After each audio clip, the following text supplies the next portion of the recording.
Cultination, bonjour. S'il existe des histoires connues pour avoir été enseignées, il en existe qui restent d'effrayantes découvertes. Voici des faits historiques flippants qui vous laisseront sans voix. Cette vidéo est destinée à votre culture personnelle et avec Cultination, on ne fait que de la culture. Nous n'essayons pas de heurter votre sensibilité et d'ailleurs, les liens des sources utilisées sont dans la description. On commence par le numéro 1. Photographier la mort. L'invention du premier appareil photo appelé daguerréotype au 19e siècle a été une révolution importante. En effet, il a permis aux familles de classe moyenne d'avoir des images de leurs proches et parents. Les familles les moins riches qui ne pouvaient pas s'offrir des portraits peints avaient donc à moindre coût une représentation précise de la réalité. Les séances de photos étaient devenues à l'époque une mode et les studios de photographes ouvraient de plus en plus. Mais comment la photographie post-mortem est devenue une pratique? À cette époque, la mort n'avait pas la même conception qu'aujourd'hui. Le niveau sanitaire était très bas et les maladies comme le choléra et la tuberculose décimaient les plus fragiles et surtout les enfants. La mort est donc devenue une obsession, surtout en Grande-Bretagne et aux États-Unis. Au début de cette pratique, les gens pouvaient se rendre directement à la morgue pour voir et identifier un corps. Eh oui, les morgues étaient ouvertes et accessibles. Par la suite, la pratique a pris de nouvelles formes. On pouvait désormais redonner vie aux trépassés. Oui, vous avez bien entendu. Il s'agit simplement d'une mise en scène assez réaliste. Cette mise en scène se faisait de deux manières. Soit le mort était allongé avec un air endormi ou simplement dans le cercueil. Soit les parents posent avec le mort de façon à ce qu'il paraisse encore vivant. Les morts pouvaient être assis ou debout à l'aide d'un tuteur en forme de porte-manteau. Très original. Voici quelques clichés de photos post-mortem.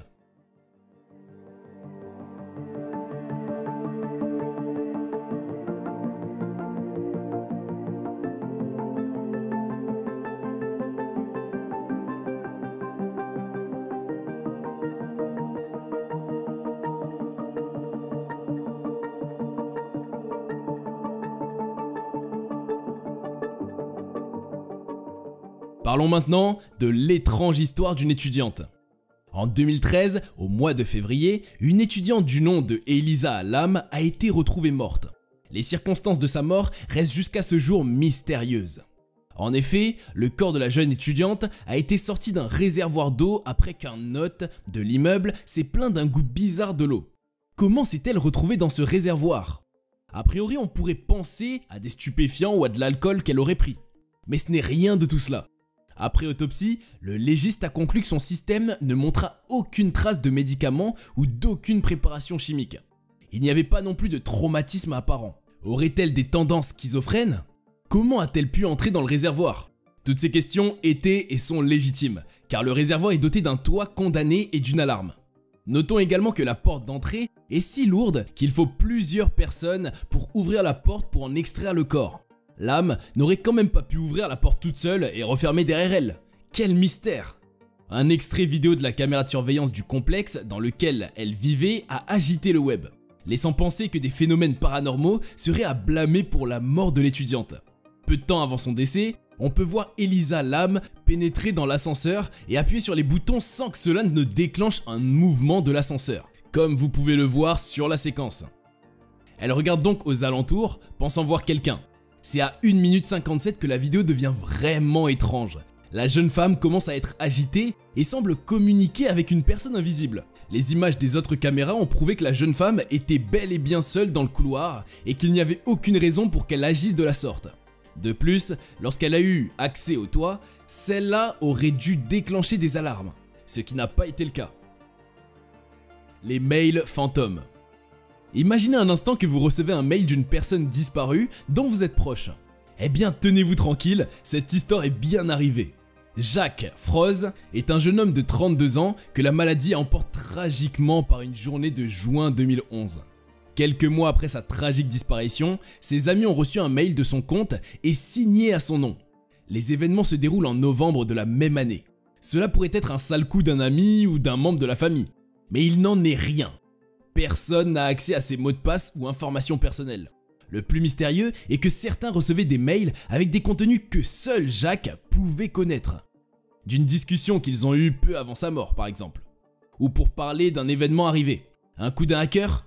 Probablement, mais aucun des proches ou amis n'a pu expliquer ou reçu une explication à ces mystérieux mails. Et l'idée d'en avoir ne les préoccupait pas d'ailleurs. Un cadavre sous le lit. Vous vous imaginez bien retrouver un corps sans vie sous votre lit? Très effrayant, n'est-ce pas? Cette histoire est vraie et se déroule dans un hôtel au Kansas. En effet, il était très courant que des cadavres apparaissent sous des lits d'hôtel dans la plupart des États aux États-Unis. Floride, Las Vegas, en Californie et bien d'autres. L'histoire se déroule dans le Capri Motel en 2003.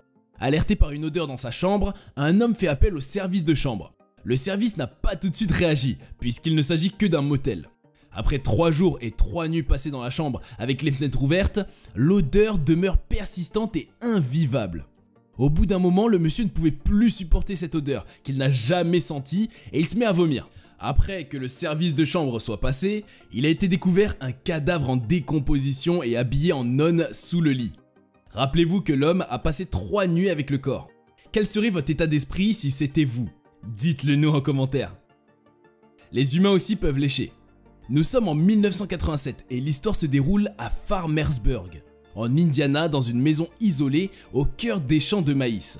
Une famille modeste y vit avec leur fille Lisa.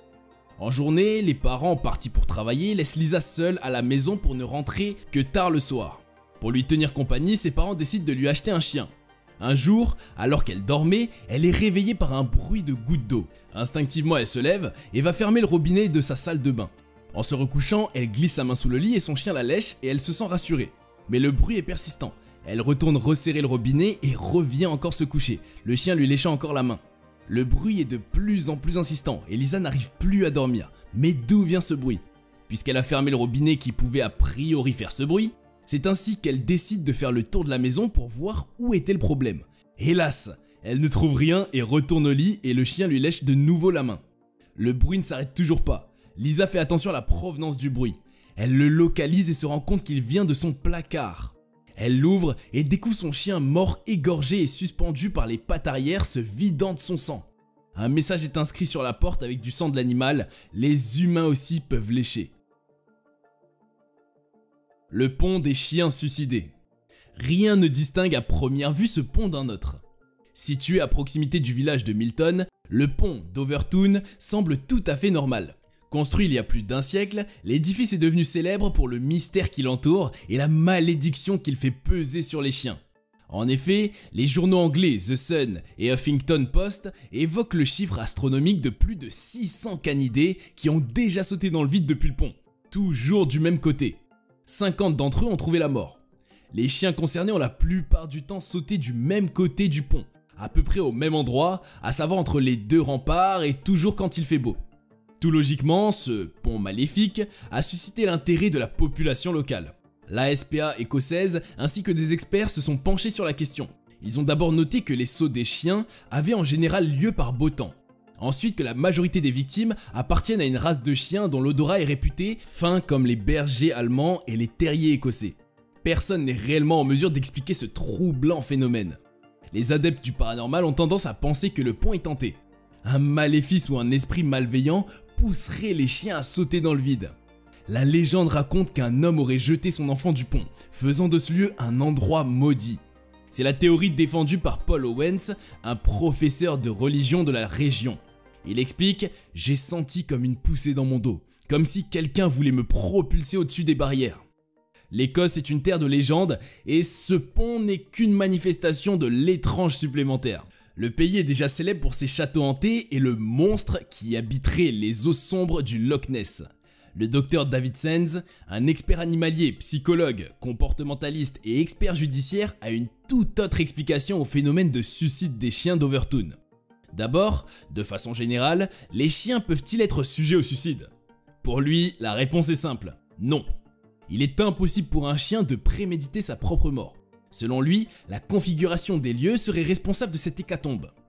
Il y a plus que probablement quelque chose qui stimule les chiens, explique-t-il. Même nous ressentons beaucoup de choses sur ce pont.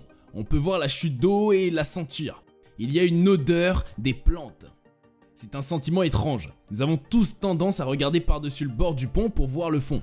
Joyce Stewart, une autre comportementaliste, est du même avis. Elle ajoute dans le Sunday Herald, les chiens sont tout à fait capables de jauger les hauteurs desquelles ils peuvent sauter en sécurité. Pour en avoir le cœur net, une équipe d'experts acoustiques a été déployée pour tenter de dénicher des sons audibles des chiens. Une recherche sans succès. David Sexton, spécialiste de l'habitat animal d'une fondation internationale de protection de la nature, a, lui, fait une trouvaille plus intéressante. Au pied du pont, il a découvert des strass de souris, de visons et d'écureuils. Les odeurs émises par les 3 espèces ont ensuite été testées sur 10 chiens. 7 d'entre eux se sont précipités sur celle de vison, et le fumet émis par ces puissantes glandes anales. Au moins la théorie a le mérite de bien coller avec plusieurs critères. Par beau temps, l'odeur n'est pas altérée. De plus, les visons, introduits dans les années 1920 en Écosse, ont commencé à se multiplier à partir des années 1950, époque où les suicides ont commencé. Pour le docteur David Sands, la raison qui ferait sauter les chiens du pont serait un cocktail d'odeurs, renforcé par la topographie du lieu, l'absence de vision pour le chien et la tendance des maîtrises à se pencher sur le parapet pour observer le cours d'eau. Si aucune des théories échafaudées n'a pu jusqu'à là être démontrée, celle de l'odeur émise par les visons qui attirent irrépressiblement les chiens a au moins le mérite d'être la plus rationnelle. La pleureuse. On est au Mexique. L'histoire se déroule près d'une rivière. La pleureuse, ou la Llorona, est une femme pauvre mariée à un homme riche espagnol. Après avoir eu des enfants ensemble, leur couple commence à s'effriter. Le riche monsieur perdait de l'intérêt pour sa femme. Il commence à avoir honte de l'avoir épousée. Elle est une femme sans prestige, se disait-il. Dans sa colère et pour redonner de l'envie à son époux, la femme prit ses gosses et allait les noyer dans la rivière. Pour elle, ce rituel contenterait son mari. Elle fut vite frappée de regret et commença à crier « Mes enfants, mes enfants !» Mais il était tard. L'histoire raconte que la pleureuse erre toujours autour de la rivière pour chercher ses enfants. Lorsqu'elle aperçoit un enfant seul au bord de la rivière, elle l'attire et le noie. Tenez-vous tranquille, l'histoire se passe au Mexique. Les jumelles silencieuses. June et Jennifer Gibbons étaient 2 jumelles anglaises, également connues sous le nom de The Silent Twins. Enfants, elles avaient juré de ne jamais adresser la parole à une personne extérieure. Elles communiquaient entre elles grâce à une langue qu'elles avaient inventée. Elles communiquent avec leurs parents via des notes glissées sous la porte de leur chambre. Nous voulons regarder quelque chose ce soir à 7h. Laissez la porte ouverte s'il vous plaît. Elles prenaient place le moment venu dans la cage d'escalier et scrutent l'écran depuis cet endroit. Si quelqu'un sort du salon, les 2 sœurs disparaissent instantanément. Elles sont juste très timides. Tentent de justifier leurs parents auprès du monde extérieur. Leur relation était aussi fusionnelle que destructrice. Elles ont commis plusieurs crimes ensemble. Considérées comme des psychopathes, elles vivaient recluses. À l'adolescence, June et Jennifer sombrent dans l'alcool et la drogue. À l'âge de 17 ans, elles sont prises en flagrant délit alors qu'elles tentent de bouter le feu à une école. Elles sont condamnées et internées. Elles étaient admises à Broadmoor, un hôpital psychiatrique de haute sécurité. Elles sont séparées et séjournent dans des départements différents. Elles deviennent catatoniques, ne réagissent à rien ni personne. Des médecins et psychologues se penchent sur le comportement singulier des 2 jumelles, mais ne trouvent aucune réponse. En 1993, après 11 années passées à Broadmoor, les sœurs sont transférées dans un autre centre. Elles se sont adressées à une journaliste, Marjorie Wallace, afin de raconter leurs histoires. Jennifer aurait fini l'entretien en déclarant « Je vais mourir. Nous avons décidé ». Elles avaient décidé ainsi que Jennifer devait se sacrifier. Elle et June s'étaient mises d'accord. Si l'une d'entre elles mourait, l'autre se remettait à parler et à mener une vie normale. Jennifer est ainsi morte à l'âge de 29 ans, mais sa mort reste un mystère à ce jour. Officiellement, elle est décédée d'une inflammation aiguë du muscle cardiaque. Aucune trace de drogue ou de poison n'a été décelée dans son corps. Un décès qui signifie la fin du pacte. June retrouve la parole et quitte l'institution un peu plus tard. Aujourd'hui, elle vit non loin de la maison de ses parents au Pays de Galles. J'aurais pu être normal si j'avais voulu, si ma sœur n'avait pas été là, a-t-elle confié en 2020 lors d'une interview. La maison hantée d'Empempont. Vous avez sans doute déjà entendu parler de maisons hantées ou de trucs dans le genre. Cette fois, on est à Lille en France. Cette histoire peut vous donner des frissons. Elle se déroule dans une maison située dans un champ. Tout commence avec la mort assez étrange de l'enfant des premiers propriétaires de la maison. Nous sommes à l'époque de la Deuxième Guerre mondiale là. Tragiquement, l'enfant des propriétaires de la maison trépasse mystérieusement. Après ce drame, les propriétaires qui ont acheté la maison la bâtissent par la suite, se sont tous pleins de rires d'enfants, de bruits, de pas et d'autres choses assez bizarres. Le plus intriguant est la recrudescence de ces événements. Vous imaginez être propriétaire de ce bien? Très flippant, n'est-ce pas? Certains propriétaires devenaient littéralement fous, d'autres partaient et d'autres se donnaient la mort par pendaison. Les événements continuent jusqu'en 2000, au moment de l'achat de la maison par une église évangélique.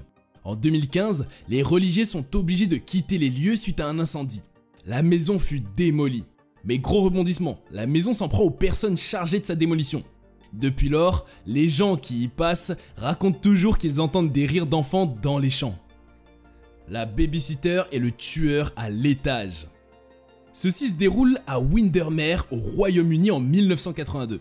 Hélène, une jeune fille de 16 ans, pour se faire un peu d'argent, se rend à un babysitting.